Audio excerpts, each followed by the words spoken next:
So guys, welcome back to the channel. And just so you know, I do have some more reviews coming up for you guys that are more interested in reviews. This is a watch that actually went through corresponded with some people and emailed some companies. They sent this to me, and lately, this will be the second review I do from I guess you could call it a sponsored video, but you know how I am my videos. I don't care how good or bad something is. I'm going to tell the truth and review it to the best of my ability, and that's that. Now, with that being said, Apple is going to lose possibly up to $300 to $400 million, especially during the holiday season. I don't even know if you can estimate the amount of money they're going to lose for these two watches that are being put on hold because apparently they're infringing on some rights in the medical field. I'm just going to give you the short synopsis version. So right here it says U.S. regulators ruled that new Apple Watches infringe upon existing patents held by Masimo. Now, I never heard of that company, but I would assume that that company probably has certain rights in the medical field, and Apple kind of hovered over their head and did what they wanted to do and probably felt like they're untouchable at this point. Granted, each watch is different. Like if you get an SE watch, it's not going to have features that the Apple Watch 8 is going to have. Though granted, most people, at least that I know, mainly use watches for strictly notifications, the occasional EKG, steps, phone calls to see who's calling, messages, things like that. They don't necessarily use every single feature. You got to understand that you got to be an extreme techie to use every feature of your watch. Most of us just use it, strap it on, never do updates on half of our products. I do updates, but you'd be surprised how many people will never do an update and aren't aware of the fact that you have to be connected to Wi-Fi at home in order to do an update. But maybe that changed over the years I didn't use Apple. My last one was the 14 Plus, and I stopped buying them after that. But with this being said, let's read a little bit more of the article. It says on Monday, which this article was written on, I don't know what date. It normally has the dates of these articles. It's probably somewhere and I passed it. Anyway, the point is that Monday would have been, what's today? Today would be Tuesday right now. So by the time I post this, it'll be Wednesday. So I'm assuming that the 17th was a Monday, if I'm correct. My math could be wrong, but I'm thinking, wait a minute. No, the 18th would have been a Monday, right? Let me just double check. Yeah, 18th would have been Monday. So this would have happened yesterday. So apparently, Apple announced plans to stop selling the Series 9 and Ultra 2 versions of its smartwatch for U.S. customers online beginning Thursday afternoon and in stores on Sunday. Now, what I will say is if you go to like pawn shops and certain places that you frequent, personal sellers, as long as they have the watch, they will sell it to you. Like I don't think that the government can do anything about that, because if you're a private seller, I'll be honest with you, I don't care what you guys have to say. I'm selling my stock of product to get it out of here, then I just won't get any more in the future. But you definitely don't want to invest in something and think someone's going to buy it, and because of whatever legal jargon going on, that's not a me problem, that's a you problem. I'm still selling this watch, and I wouldn't blame retailers if they did do that, but private retailers. The disruption will likely cost Apple $300 to $400 million in holiday season sales, which I wouldn't be surprised if it cost them more than that, because 300 to 400 is probably just the phone sales. The watch sales for those two models. We're not talking about the different size Series 9s.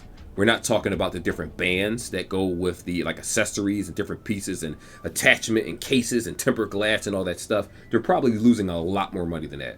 Also understand that a lot of people are buying these watches through like T-Mobile, Verizon, AT&T and things like that. So not only are they paying monthly for a service, they're also paying monthly and they're stuck in a contract for a certain amount of time. And that's how companies normally get you, because most people don't want to just spend all that money up front. I don't mind doing that because I find things at a discount price. I shop around. Everyone's not me. But as a conscious channel that tries to find you decent sales, you should probably shop around before you just go to a store and just buy a watch. So let's keep reading right here. So it says right here, that's a relative drop in the bucket for Apple, given that the analysts are expecting Apple to generate nearly $120 billion in sales during the October-December period. That's wild. So you mean to tell me in just a couple months they can generate $150 billion? That's crazy. I'm hoping they were talking about October to December of next year. Maybe I'm wrong. I don't know. But that includes the holiday season. So that's a lot of money that they're getting. So I do understand when I actually read an article earlier, and this is an entirely different one, and some analysts were saying, well, that's not really going to hurt them. I think it is. I think that any amount of money that's taken away from your company, your bottom line, does hurt you in the end, especially if it's a new watch that people want and now they can't get it. Like when it comes to demand, it's not like they're lacking the watches, but now it'll be a situation where you basically screwed them. My guess is that once they get the patents necessary, these watches are going to go on sale, probably a little bit cheaper, give you some type of deals with contracts, and they're going to get them right out of the window. They'll take a minor cut, but they'll make that money back. Don't worry, it's Apple. The sales suspension on the Apple Watches 2 models doesn't move the needle much for the company, but still couldn't come at a worse time. I agree. This is a holiday season. So luckily they was able to sell it before like Black Friday. They probably got a lot of sales on it. My question is, does this on Monday halt any sales like on Amazon or any other company? Like let's say you order an Apple Watch online. Would this actually affect those sales already? Because technically they have to stop selling them at a certain time. And if certain ones weren't shipped, what happens? Do the people get the money back? Do they give a different model? That seems like that's a hassle alone, just doing, I'm about to say repairs, returns for a lot of different people. Like, that's wild to me. Anywho, Apple stock hasn't been, their stock is fine. Like, it's just 2 watches. It's not that serious. People are going to go for the Series 8, I guess, of a certain size, probably the 45 or 46 mm, whatever size they have. Again, I stopped at the Series 8, but I forgot what size it was at the time.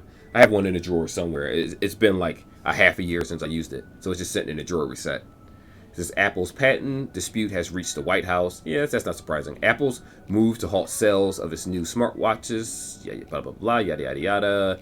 Internal Trade Commission restricting Apple's watches with the blood oxygen measurement feature as part of an intellectual property dispute with the medical technology company Masimo. So here's my question.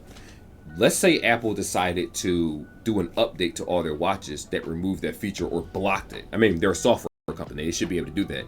Would they then be allowed to sell the watches again? Though I doubt they'll be able to do the software this fast, but I would assume that they're probably going to either do a contract with this company, which would take some time, because they're going to try to maximize as much money as they can, or they'll just remove the feature from the watch, and then from there, just sell the phones again. I don't know how many people look at blood oxygen measurement. Like, again, I had a Samsung watch.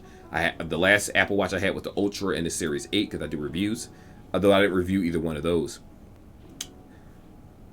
What was I about to say? With the Samsung watches, right? I mean, they're not bad, but in terms of technology and what they can do and lag and other things, I was a little skeptical about the 5 because the series, what's called the series, the Samsung Watch 4 was awful in terms of lag. I don't know what they were thinking selling that product for what they did, and they got away with that. That was just criminal, for being completely honest here. But when it comes to the Apple Watches, I will admit, even though I'm an Android lover, I prefer Android. I use Android devices for prepaid services, things like that. It's easier to edit videos, add music, drag and drop, all those things. It's one of the reasons why I'll probably never go back to an iPhone. Plus, I love OnePlus devices for the extreme fast charging, and they're very easy to get in the States. Easy to insure too under prepaid carriers like Metro by T-Mobile. This right here, the Apple Watch is the best watch out there. I'm just gonna be honest with you. It is the best watch out there. There is nothing that comes close. The seamless interaction from Apple to the watch to the AirPods just work very, very well. I can give credit where credit is due. They've done a wonderful job of that. And when I see things like this, like I'm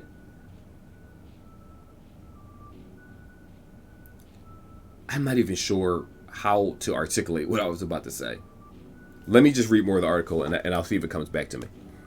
So if you roll down here, it says if the ITC's sales ban isn't overturned, Apple pledges to take all measures to resume sales of the Series 9 and Ultra 2 models in the US as soon as possible. That's what I'm talking about when I say they're probably going to change the software in order to remove a feature. Like the feature will still be on the watch, but you can't access it. And then what will end up happening is once they're able to get the proper patents to keep going with the features that they already have and add more, then they'll do a software update that will re-release that feature and then you'll be good to go. Because nobody wants an older watch. Like if you have the money to buy a Watch 2, you're probably going to buy it. And quite frankly, this puts a damper on a lot of people's Christmas plans. I can only imagine how there will be some crying children and crying adults this year. Bloomberg reported the company's engineers are scrambling to make last-minute software changes to the watches in an attempt to work around. I didn't even now keep in mind when I say I read an article, I looked at the quartering, right? And I only looked at a part of what he was saying. But when I said, let me actually look at an article talking about this, I love doing reviews blind and ignorant because I can listen to this along with you guys and be like, oh, this is surprising. I sit there, just like I said earlier in this video, the most common sense thing is to remove the feature on the watch because it's just software. Remember, Apple is primarily software. They have the iPhone, they got the computers, everything works seamlessly together. That's why it's hard to get out the ecosystem for so many people. Though I personally have Google Backup and Apple Backup, so whenever I need to switch between the two, you can't trick me. All my information is backed up. But for the people that, aren't accustomed to this, actually, no, here's another question. Did the watch come out yet? I'm curious if the watch came out yet. I don't know if it did. I really need to keep up on my watch releases, but I'll keep talking about this. The last minute software changes to an attempt to work around the ITC's ruling, though there's no guarantee their effort will prevent the ban from taking place. Yeah, I think it's too late in the game where they kind of got blindsided by this if they didn't know. The Apple Watch SE, which lacks the blood oxygen feature, will remain on sale in the US after Christmas. Previously purchased Apple Watches equipped with the blood oxygen feature aren't affected. See, that's what I was wondering. So they might be affected. Like, let's say you bought a watch, right, with the oxygen feature. They might have an update moving forward for an Apple Watch that might remove that feature temporarily. And then, like I said earlier, when they get that patent, they'll bring it back. That's my guess. And that's another reason why Apple has different level watches. Because if you get the SE2 watch or whatever series they're at this point, you'll still have the Apple experience. You just won't have that one feature, which, if I'm guessing, a lot of people don't really know about. Techers will know. People really big in the Apple ecosystem will know. People that watch, what's the guy's name? John Prosser, Front Page Tech, Marquise, something, I forgot his name. What's the other guy? Tailosive Tech. Like, people like that are going to know because they're following a niche market talking about all these features.